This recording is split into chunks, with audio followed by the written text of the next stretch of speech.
High, welcome to a new mini blog. মাঝে, মাঝে ভাবলে অবাক হতে হয় যে সময় কিভাবে বদলে যায়।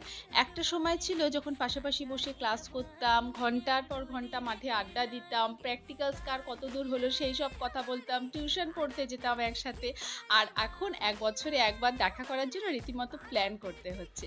আজকে আমাদের কলেজ ফ্রেন্ডসদের রিউনিয়ন ছিল।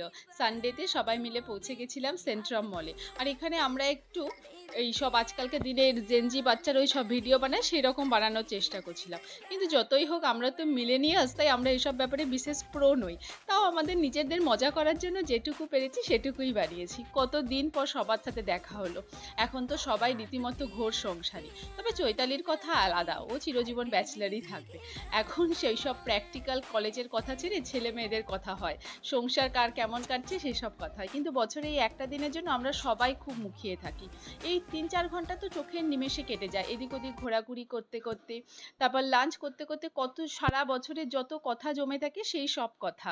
কত মানে পুরোনো দিনের কথাও ভেসে আসে, কত বন্ধু যাদের সাথে দেখা হয় না তাদের খবরাখবর নেওয়া হয়। আজকের দিনটাও এভাবেই কাটলাম। খাওয়া দাওয়া করলাম, গল্প করলাম, অনেক আড্ডা দিলাম, তারপর চলে এসেছিলাম বাস্কিন রবিন্সে আইসক্রিম খেতে। এই আইসক্রিমটা কিন্তু দারুণ লাগলো, একটু এক্সপেন্সিভ, এর আগেও একবার খেয়েছিলাম, কিন্তু সত্যি টেস্ট অসাধারণ।